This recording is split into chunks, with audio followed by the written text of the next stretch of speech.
In the summer of 1944, the United States Pacific Fleet was headed for the Mariana Islands. U.S. forces reached Saipan on June 15th. After a hard-fought amphibious landing on the tropical beaches, the Marines advanced inland, waging protracted battles kilometer after kilometer because the defenders had fortified the island extremely well.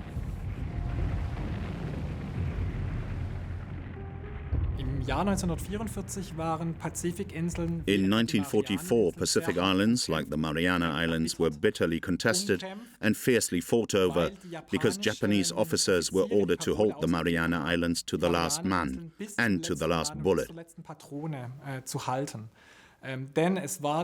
Because it was quite clear to the Japanese military leadership that from the Mariana, American bombers would be able to reach the Japanese mother islands and would be able to bomb Tokyo as well.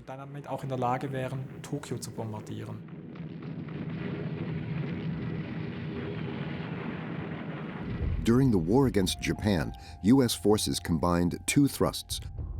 One was via New Guinea and the Philippines, the other via the Central Pacific.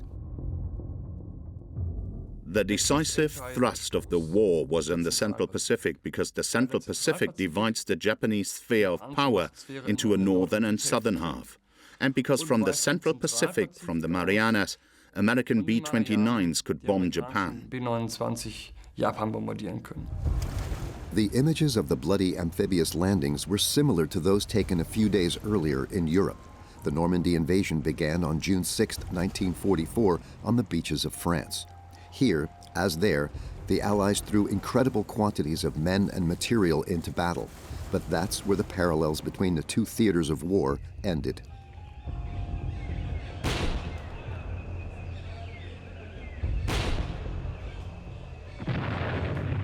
It was really a global war, which also had very different reasons, a different course, but each with its own logic. The Pacific War was not just an offshoot of Europe, it had its own value, a war of its own logic. And then there was this parallelism. It was quite remarkable what was achieved logistically.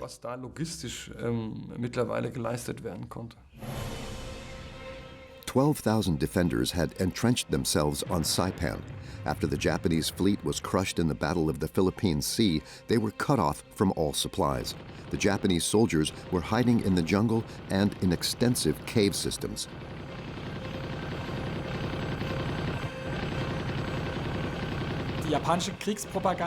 Japanese war propaganda quite strongly fueled the will on the part of Japanese soldiers to really fight to the death, to hold on to these small and seemingly insignificant islands.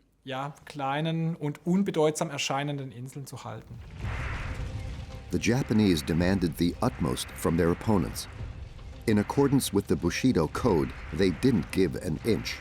To force the defenders out of their cave systems, the American soldiers perfected their flamethrower tactics.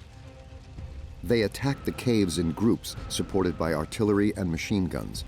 Japanese who rushed out of their caves on fire were gunned down by the GIs. The slaughter lasted 3 weeks.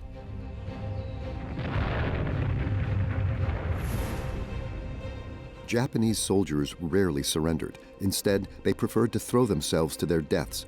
The Marines' prisoners were almost exclusively Korean forced laborers. And then they entered an area with the Japanese civilian population for the first time. Before that, you were only in the outposts. In Saipan, the Japanese had massive casualties. They performed these banzai attacks, where they were being mowed down by the hundreds and thousands. And it was compounded by the fact that, whether voluntarily or force, probably more by force, the Japanese civilian population was also jumping off cliffs to their deaths.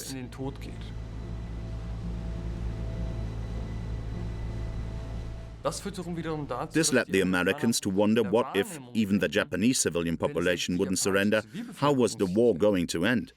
We were to have then kill every Japanese person one by one, and we might be able to do that. But that also meant there could be enormous casualties on our side. By the end of the Battle of Saipan, some 26,000 Japanese Army soldiers and about 3,500 U.S. Marines had lost their lives.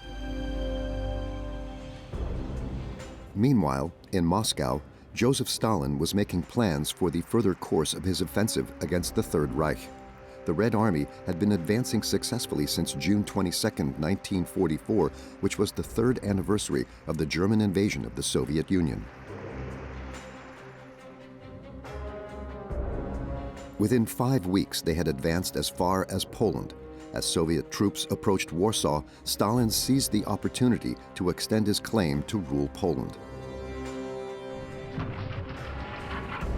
While the Red Army advanced to the Vistula, the Polish underground resistance finally tried to strike against the Germans. The Polish Home Army had set itself the goal of liberating the country and saw the time had come to act. The Poles were, of course, massively anti-German, anti-Nazi, but probably anti-Soviet to a similar degree. The question now was, it's of no use to us if we get rid of German rule and then come under Soviet rule. And that's why they thought, if we liberate Warsaw, liberate our capital on our own before the Soviets arrive, that would give us political weight in shaping post-war Poland. On August 1, 1944, the Polish Home Army, the Armia Krajowa, dared to revolt in Warsaw. 45,000 men were ready, but many of them were inadequately armed or not armed at all. The insurgents completely lacked any sort of heavy weaponry. The German Wehrmacht brutally put down the uprising. As always, the Germans reacted extremely quickly in such situations. They brought in troops from everywhere and fought that uprising with the most brutal force. And the Armia Krajowa couldn't do anything but try to go down heroically and fight against the Germans. And it was clear relatively quickly by the first days of August that they didn't stand a chance against these Germans who were bringing in troops on a massive scale. Der letzte Widerstand der Aufständischen in Warschau ist endgültig unter der Wucht der deutschen Waffen zusammengebrochen. Schlachtflieger vernichten einen Häuserblock, der eines der stärksten Widerstandsnester barg. An inferno broke out over Warsaw. The Germans were using this to actually wipe out this Warsaw. That's why they were fighting not only militarily against the Polish Home Army, but especially in those first days of August, the concept was to put down this uprising with brutal force in order to punish the Polish civilian population at the same time. So there were hundreds of thousands of dead in that struggle. It was a zenith of violence, a zenith of terror that Poland was experiencing there from the Germans. Stalin did nothing to save Warsaw. He planned to secure his power in Poland by means of a puppet government. Stalin ordered the Red Army to wait until the Germans had finished the job. It was clear to him that after the war there would be no independent nationalist Poland, because he knew that the Polish nationalists were the worst enemies of the Bolsheviks, and he didn't want to see anyone from this force in the Polish government. And therefore, he quite cynically let the Germans do the bloody work, which he then didn't have to do. And the Red Army only marched into Warsaw when that fight was over. SS Chief Himmler ordered all inhabitants of Warsaw to be killed and the city razed to the ground. The slaughter lasted 63 days. No one knows the exact number of victims. Among Polish civilians alone, the figures vary between 150 and 225,000 dead. The West played along with Stalin's game. In October of 1944, Winston Churchill traveled to Moscow. Together with Stalin, the British Prime Minister drafted a plan for the division of Eastern Europe after the war. Famously infamous was the so-called note on which was noted in handwriting into which spheres of influence the eastern territories of Europe should fall. The Baltic states and Poland were to be completely under the influence of the Soviet Union. Romania, to a large extent, to the Soviet Union. Bulgaria likewise. Yugoslavia, 50% to the Soviet Union and 50% under Western influence. It is rumored that Churchill wrote the note and Stalin checked off each point noted on it. The note has generally been regarded as a rather cynical expression of great power behavior that decided the post-war fate over the heads of millions of people.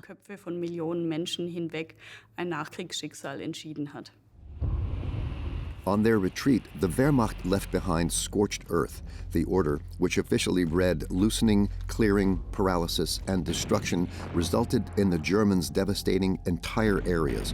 Supplies were destroyed, machinery destroyed, towns and villages burned down, people deported. The marauding soldiers soon became almost unstoppable. What actually happened then was basically an unprecedented program of destruction. Everything of value was destroyed. There was, just to give you one example, this infamous rail wolf that ripped up all the rail ties. Dams were being blown up. There was a really huge plain that a lot of times the only thing left standing were chimneys. Villages of chimneys made of bricks, and those chimneys were still sticking up in the air and everything else was just flattened.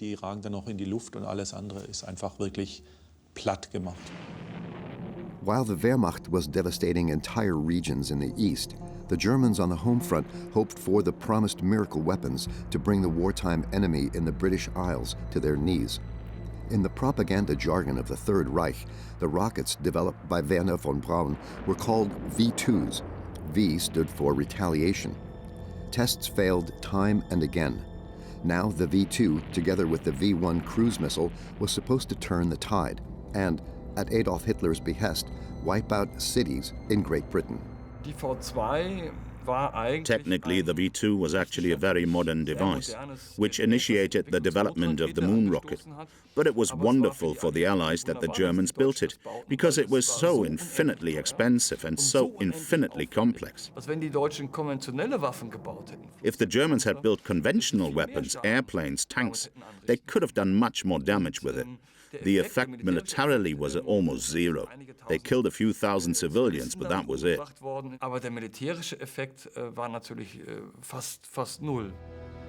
On September 8, 1944, the first launch was successful.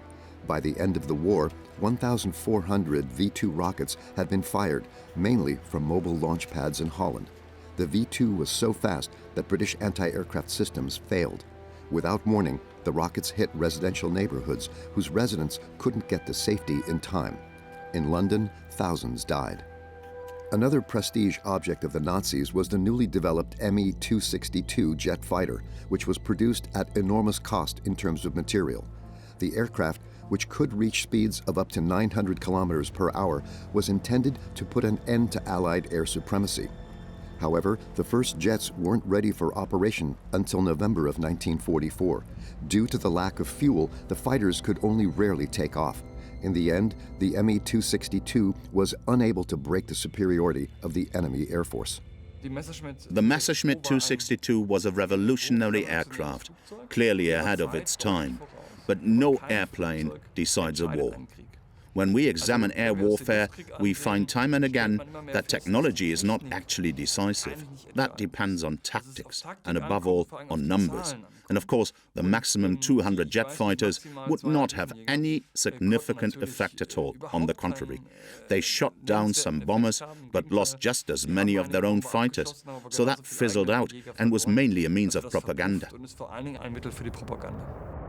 The Germans had tactical weapons, so they were almost always superior to their opponents. The Germans undoubtedly had the best tanks, and according to Allied statements, the Germans had excellent infantry weapons, the MG-42, the assault rifle 44. The Germans really made superior tactical weapons, but the strategic weapons, strategic bombers or something like that, in all these things the Germans were inferior because they neglected that. The battle for the Japanese-occupied Philippines had been raging in the Gulf of Leyte since October of 1944. Island by island, U.S. troops had pushed Japan's soldiers back across the Pacific. The largest naval battle in history ended in favor of the Americans. Ever since he retreated from the Japanese with his troops in December of 1941, U.S. General Douglas MacArthur had declared that the recapture of the Philippines was a personal matter. Douglas MacArthur was a man who came from a very traditional military family, and for family reasons, he also felt very connected to the Philippines. His father, for example, had also already served in the Philippines. His failure to hold and defend the Philippines was a very great shock for him. He made a promise when he left the Philippines, and he wanted to keep that promise. At the time, he said, "I'll be back." Very much like the Terminator, "I'll be back." That's what it was all about for him. And for him, the reconquest of the Philippines was above all symbolic, a personal symbolic value.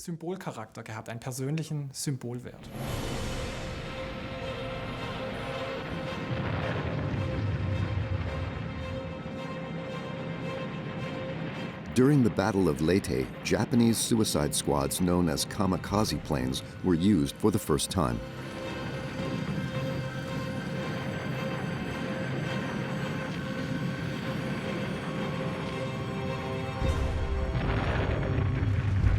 Japanese pilots deliberately flew their aircraft into American warships.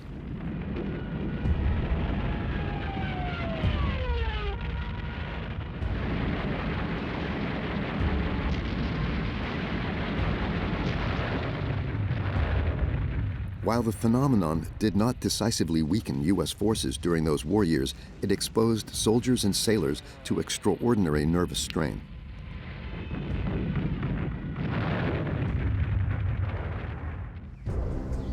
On the western border of the Third Reich, the so-called West Wall was unable to stop the Allied forces.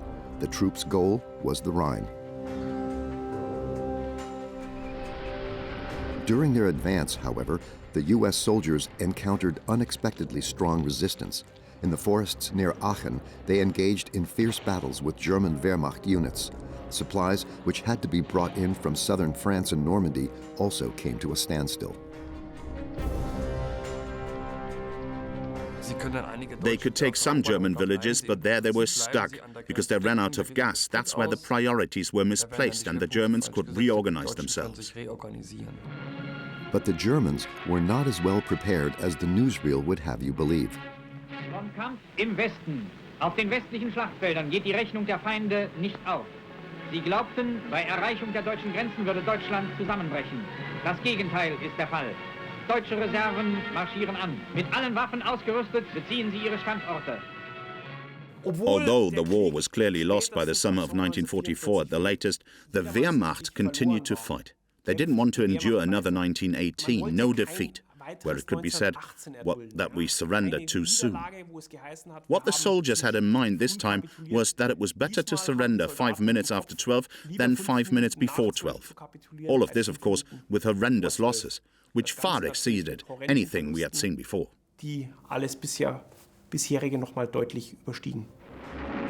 On October 12th, U.S. troops attacked Aachen.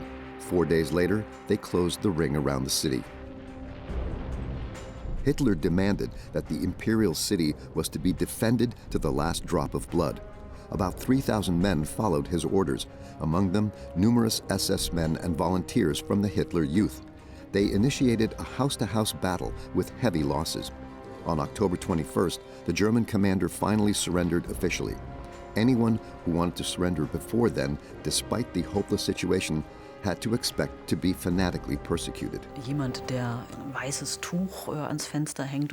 Anyone who hung a white cloth out of the window and wanted to surrender, Aachen was one of the first cities to be liberated, was then considered a defeatist, or could be murdered. The SS also now turned on its own population. The desertion of soldiers was pursued more intensely than before, so order collapsed on the one hand in the Reich, and violence struck back at the Germans from the outside. But the Nazis, so to speak, beat their fellow Germans to persevere. Diese Männer haben 50 Mal im Nahkampf mit dem Feind gestanden. Jetzt erhalten sie vom Führer die goldene Nahkampfspange.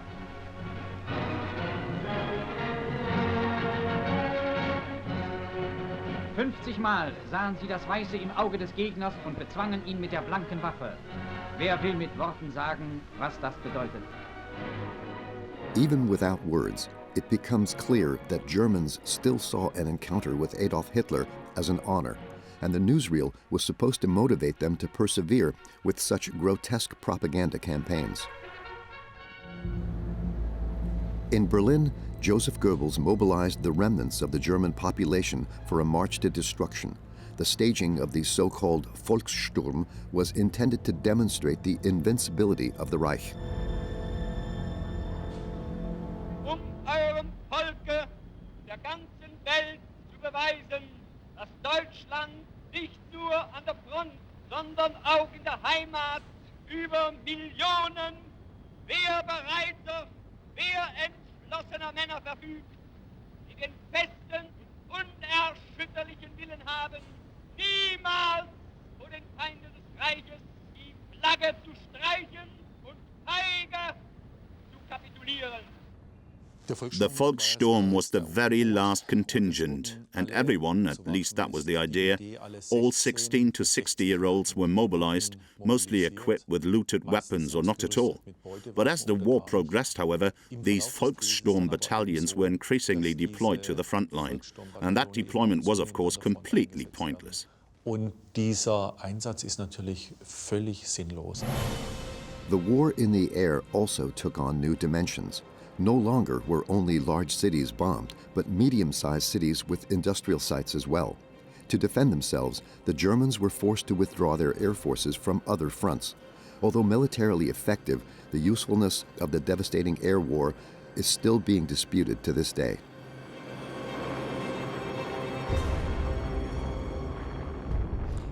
In my opinion, it shortened the war considerably, because the Germans were forced to invest the majority of their armament resources into the air war to protect the Reich. They actually hoped to achieve two goals with the bombings, namely to break the morale of the general population, but that didn't succeed, and to paralyze arms production, which basically succeeded only very late, and as we know, not as much through the direct destruction of the production facilities, but the more effective thing was the destruction of the logistics system, that is, the infrastructure, the railroad facilities. That's what brought production to a standstill. Das ist sozusagen das, was dann tatsächlich die Produktion zum Erliegen gebracht hat. A destroyed production hall of Daimler Works. During the war, the company had mostly built trucks and aircraft engines. However, as before, not only industrial sites, but also civilian targets were bombed, which by the fall of 1944 seemed at least questionable from a moral point of view. One could argue that the war was actually decided in September of 44. It was just a matter of time. Yes, that's right. But the war had yet to be won, and the British and Americans weren't on the Rhine yet. And they had a lot of respect for the Rhine and a lot of respect for the Germans. And the question was, of course we're going to win the war, but at what price? And when will this shitty war finally be over? Because there was war fatigue, and to end the war, we had to hit it hard. The British, in particular, bombed civilian targets in the Reich. Bombs were loaded on bases in England almost daily. These included 4,000-pound blockbusters that would detonate while still in the air, covering as many house roofs as possible and paving the way for incendiary bombs. Because the British still had the idea that if they kept burning down the inner cities, then the Germans would somehow give up, and the British further wars, further advances, further fighting on land. And that then led to the fact that the British were particularly successful in destroying cities, and those incendiary attacks that they flew also took a particularly large number of human lives. It was certainly the most radical form of warfare against the German civilian population. About 600,000 German civilians fell victim to the Allied bombing war. In light of such numbers, it was difficult to understand why the Germans continued to support the criminal Nazi regime.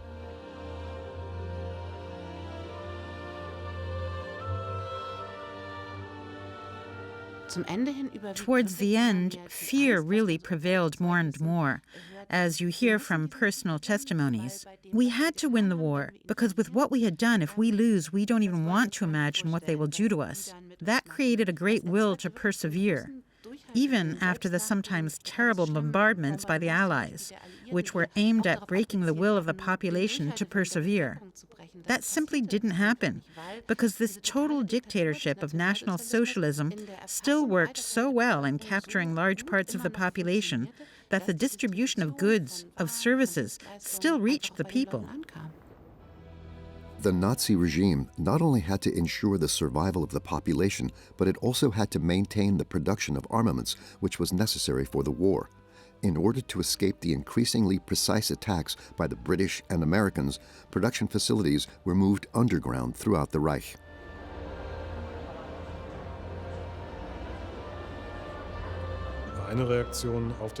One response to the air war was to say we're now moving what we consider to be the most important and central production areas to bomb-proof underground production facilities.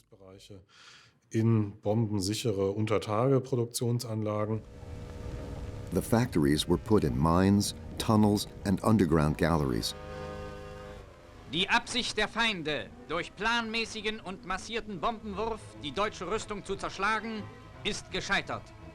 Rechtzeitig und mit deutscher Gründlichkeit wurden kriegsentscheidende Fertigungen unter die Erde verlagert. New tunnels were also built for some of the underground production facilities. The newsreel does not reveal that mostly forced laborers and concentration camp inmates were used for the construction and operation of these facilities in order to carry out the dangerous work.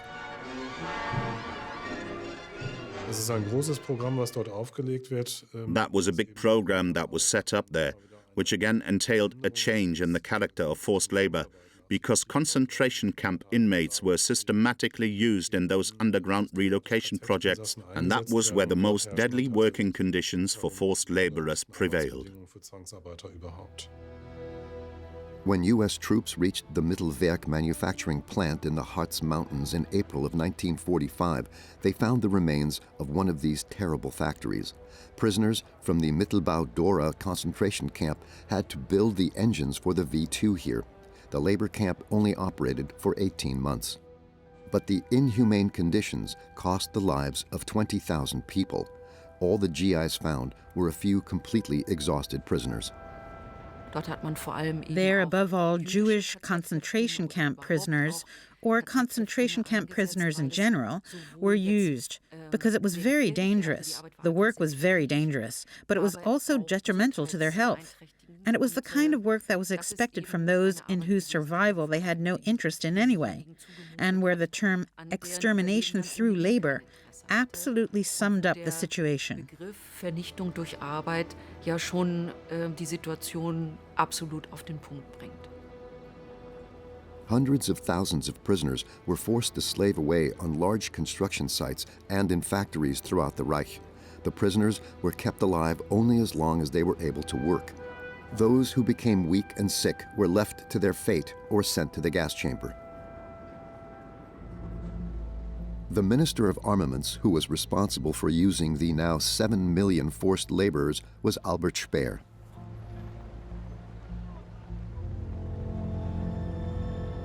He would visit the deployment area of the latest Wehrmacht offensive. He wanted to follow the battle personally. Adolf Hitler planned to overrun the Allies in the Ardennes. All reserves still available were mobilized for this purpose.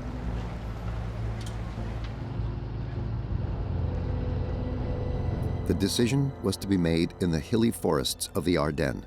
The Nazi leadership concentrated hundreds of thousands of Wehrmacht soldiers in the border area between the German Reich, Belgium, and France.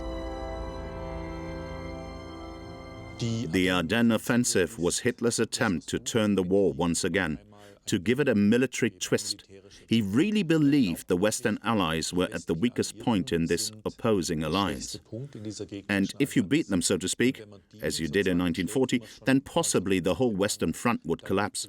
The Western Allies would withdraw, and then only the Soviet Union would be left. And then, so to speak, the German war machine could focus its full power once again on the Eastern Front. The U.S. forces had been trying to advance toward the Rhine for weeks.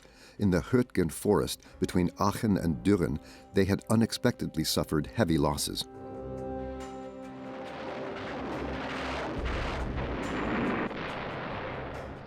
On December 16, 1944, the Wehrmacht offensive Operation Autumn Fog began. At 5:30 in the morning, the German artillery opened fire. 20 divisions were ready to attack. The Allies were taken completely by surprise by the German offensive. They hadn't expected the Germans to be able to pull together so many tanks and troops. But unlike in 1940, now there were Allied troops in the Ardennes. In 1940, no one was there, and they just marched through. Now there were troops there, and they were fighting too. If we do not succeed, Adolf Hitler declared at a briefing, I don't see any chance of a favorable outcome to this war, but we will get through. The deluded dictator still failed to recognize the sheer superiority of his opponents. But for the U.S. troops, the offensive was much harder to repel than expected. In the battle that is now known in U.S. military history as the Battle of the Bulge, the Germans inflicted heavy casualties on them.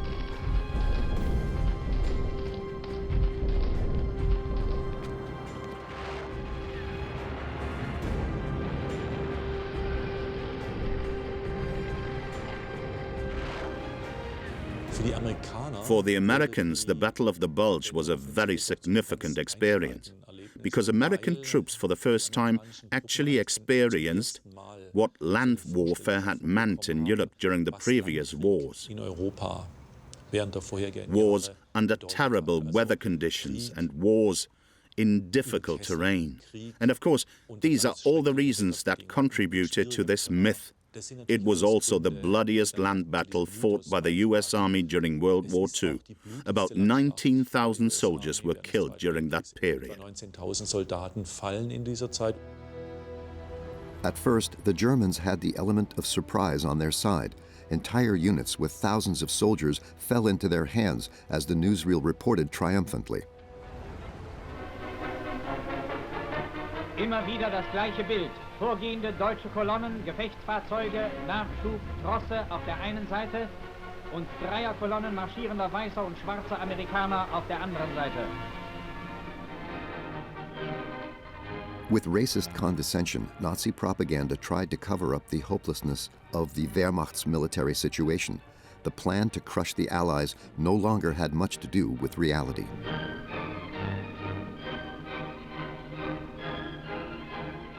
The idea that this plan was based on was that you had to get your fuel from the American depots. And that was, of course, a plan that was based on so many intangibles that the German divisions, there were a lot of SS divisions involved, so it was really again what the Reich was somehow able to scrape together, including weapons. The Germans then managed to advance about 100 kilometers into Belgian territory. Den Deutschen gelingt es dann, etwa 100 Kilometer auf belgisches Gebiet vorzustoßen. The element of surprise fizzled out very quickly. You also couldn't use an initial shock to advance quickly enough to create reality. And in certain parts of the front, the attack failed completely. It all went completely wrong, especially with the Waffen-SS. And then there's also the fact that anyone who had ever been to the Ardennes could see for himself that it wasn't the ideal area for a 60-ton tank. The army that marched through there in 1940 marched through with light tanks, with light trucks, and now the army of 1944 was marching through there, which was equipped completely differently and which wasn't suitable for these mountain roads. The Allies reacted quickly and were therefore able to hold their key positions. Reserves and supplies arrived quickly. Even the bad weather couldn't save the Wehrmacht. Its units suffered massive losses. After 2 weeks, the Germans found themselves on the defensive. Then the Americans counterattacked, and by the end of January, basically everything was back to the way it was at the beginning. The German-American front was restored. During Christmas week 1944, the Allies seized the military initiative again. In the evacuated town of Eschweiler, American GIs celebrated Christmas, the last one of this war. In a few weeks, the German offensive would collapse. On the home front, the Germans also celebrated the holidays, which was staged for the newsreel in line with propaganda. At the same time, their fathers, brothers, and sons were facing Soviet superiority in Hungary. On December 25th, the ring around German troops in Budapest closed. The Red Army set out to conquer Hungary's capital. Germany's former allies were now to be liberated. As early as the spring of 1944, the alliance between Hungary and the Third Reich had become fragile. Hungary had been an ally of Nazi Germany since 1941. When the military defeat of Nazi Germany became apparent, Hungary launched its first attempts to reorient itself and established contact with the Allies. Hitler then immediately summoned the Reich Regent Miklos Horthy to Berlin for a report. While the dictator was pressuring him with one of his tantrums, German troops marched into Hungary. When Horthy returned, the country was occupied. The Nazis began deporting the Jewish population to Auschwitz.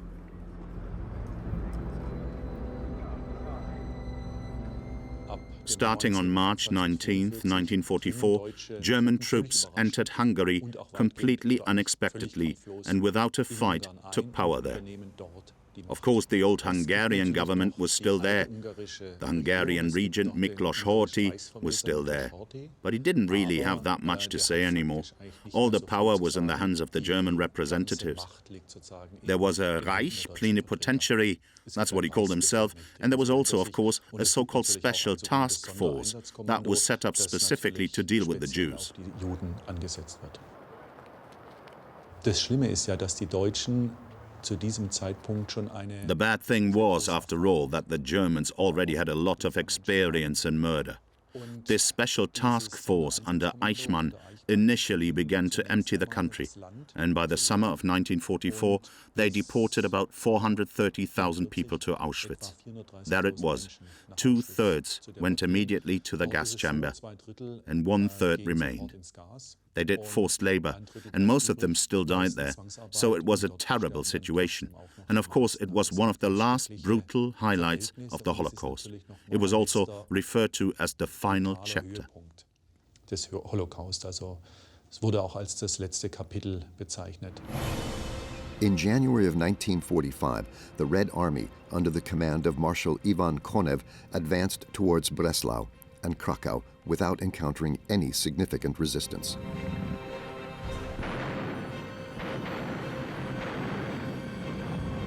In the face of imminent defeat, the German occupiers began to cover up their crimes with murderous thoroughness.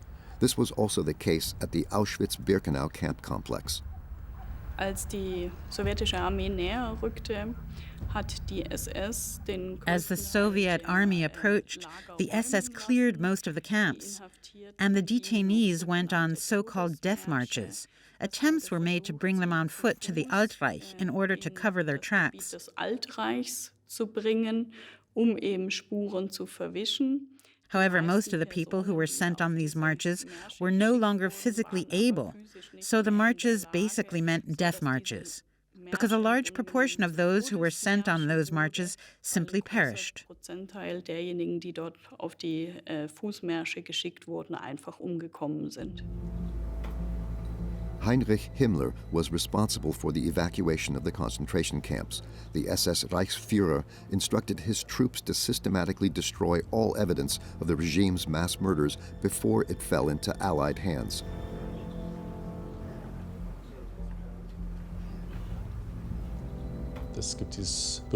There was this infamous Sonderkommando 1005. They started digging all these mass graves in 1943 and burning the dead.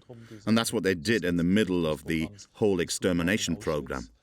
That's what they did in Auschwitz, with a certain amount of success.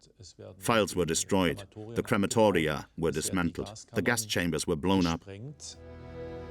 When the first units of the Red Army reached the concentration camp on January 27, 1945, most of the barracks were empty. The soldiers found only a few prisoners left who could bear witness to the horrors that took place there. I think there were 6,000 to 7,000 prisoners that the Red Army found there, completely exhausted. Of course, they tried to help those people immediately, But it's also a well-known phenomenon among people who have been starved very badly that they actually die the moment they get something to eat. And that's exactly what happened there. And another 20% of those people died in the following weeks. The liberated also spoke of the gas chambers where up to 10,000 people were murdered every day. What was new about Auschwitz was the dimension of the whole thing. That is, it is now assumed that about 1.3 million people were killed there. And that was new. And of course, it had a corresponding effect. Anyone who has been to Auschwitz knows that much more has been preserved than the perpetrators would have liked. The glasses, the hair, the suitcases, everything is still there. And that actually left no doubt as to what actually happened there. Es ließ eigentlich keinen Zweifel daran, was da eigentlich passiert ist. Auschwitz-Birkenau has become a symbol of the worst mass crime in history.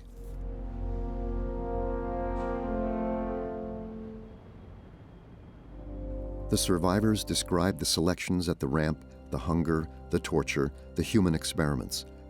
In the face of this kind of horror, mankind is still searching for explanations today. Talk of a relapse into barbarism is nonsense. I believe the opposite is the case. Modern states have many more possibilities to move people away. Sophisticated transportation systems, railroad cars that quickly be used to move hundreds of thousands of people. Airplanes and bombs that completely wipe out cities in a few days. The technical possibilities of the modern state are so great that if a dictator makes use of them, he can quickly implement very large killing programs. Modernity has not only increased the possibilities, it has introduced the division of labor, in which everyone is a small cog in the wheel and can say, yes, I signed some files, I put together the trains, but I didn't do it myself. That has a relieving effect. It's a process of civilization that paradoxically made it possible for this monstrous murder program to be born. Some children survived the horror. They willingly showed the tattoos on their arms that identified them as victims of the National Socialist racial fanaticism. They, too, will describe the unimaginable, which at first many Germans refused to believe. But the genocide of 6 million Jews is a bitter truth.